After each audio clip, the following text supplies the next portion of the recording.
आप सब बच्चों को एक सूचना बताया जा रहा है और आज 23 मार्च है ना। तो भारत सरकार का तुगलकी फरमान जारी हुआ है कि आप सब बच्चों का विद्यालय फिर बंद किया जा रहा है क्योंकि कोरोना बढ़ रहा है। शांत रहिए कि आपका विद्यालय आज से 31 मार्च तक विद्यालय बंद रहेगा, ठीक है। और आप सब लोगों को बताना चाहेंगे कि यही काम पिछले साल भी हुआ था कि एक हफ्ते के लिए लॉकडाउन किया जाएगा जब आपका एनुअल एग्जाम चल रहा था, और तब से लेके पूरा साल जो था वो विद्यालय बंद हो गया, जिससे आपकी पढ़ाई बहुत ज्यादा नुकसान हुआ।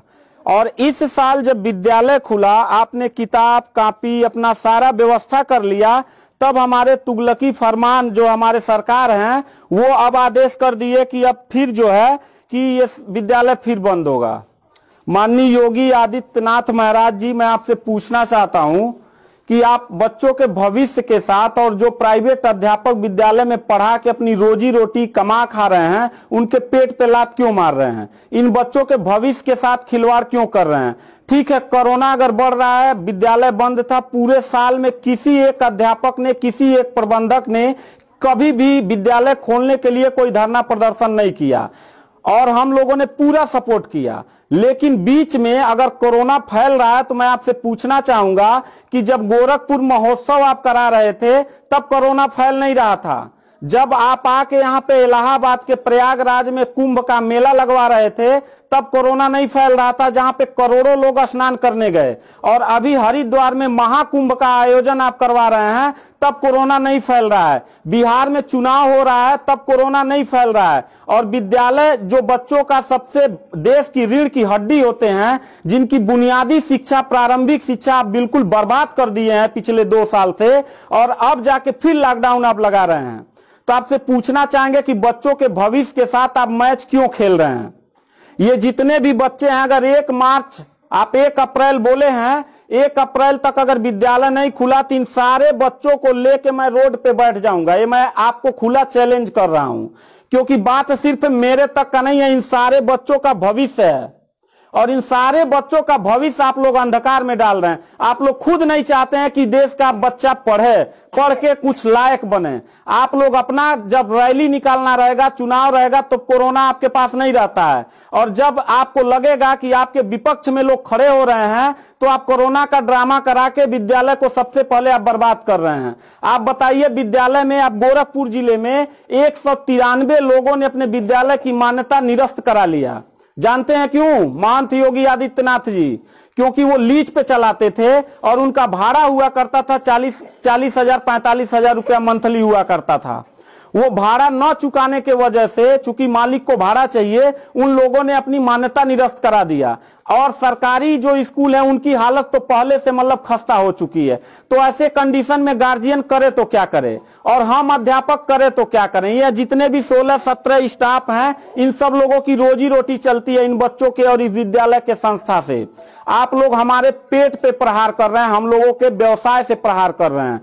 अगर आपको लग रहा है कोरोना है, ठीक है, विद्यालय बंद कर दीजिए, तो आप ये भी अपनी नियत को साफ करिए कि कुंभ का जो मेला, महाकुंभ का लगवाने वाले हैं, उसको भी कैंसिल कर दीजिए। और जो गोरखपुर महोत्सव और गोरखनाथ का मेला लगवा के आप ड्रामा करवा रहे हैं, वो भी बंद करवाइए। यानी आप खुद नियम का पहले फॉलो करिए, हम लोग नियम को फॉलो करने के लिए तैयार हैं। इन सब बच्चों के माता पिता ने, बच्चों कितने लोगों ने आप किताब कॉपी अपना सारा कंप्लीट कर लिए हो? पता है, एक एक बच्चों की किताब कॉपी 2-2 हजार रुपए की आती है। आप फिर लॉकडाउन लगा दिए, इनकी पूरी पढ़ाई बर्बाद हो गई। अब यानी आपने 1 हफ्ते का लगाया है, आपकी नीयत पे तो मुझे 100% विश्वास है ही नहीं है कि आप करोगे क्या। आप पूरे साल पढ़ाई बर्बाद करोगे। हाथ नीचे करिए। अब ये बच्चे करेंगे क्या? किताब लेकिन के गार्जियन करेंगे क्या?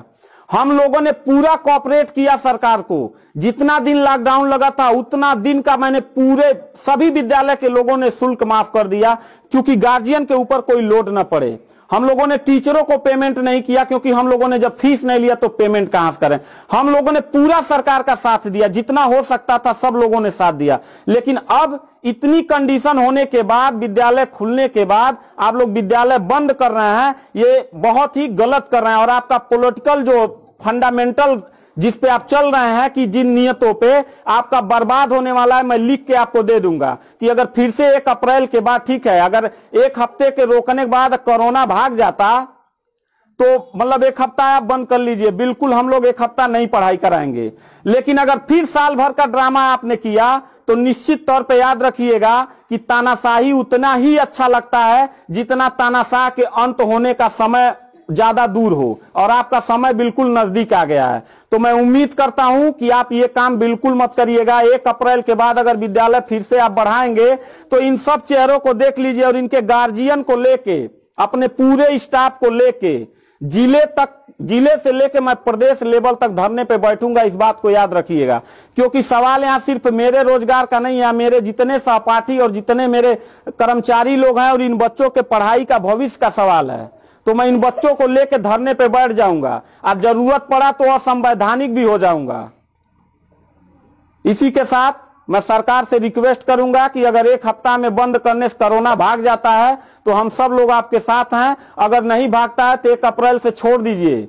हम लोगों को कोरोना होगा, मरेंगे, क्या करेंगे वो हम लोगों की रिस्पांसिबिलिटी है। आपको इतना चिंता करने की जरूरत नहीं है, क्योंकि कोरोना में लॉकडाउन लगाने के बाद खाना हम ही लोग पहुंचाएंगे, लोगों के आने जाने की व्यवस्था हम ही लोग करेंगे, उनके दवा दारू की व्यवस्था हम ही लोग करेंगे। आप सिर्फ ड्रामा करेंगे, सिर्फ थरिया पिटवाएंगे और मोमबत्ती जलवाएंगे, इससे ज्यादा तो आपकी कुछ औकात है ही नहीं है। तो मैं उम्मीद करता हूं कि 1 अप्रैल के बाद आप विद्यालय खोल दीजिएगा। इन बच्चों के भविष्य के साथ आप लोग खिलवाड़ मत करिएगा।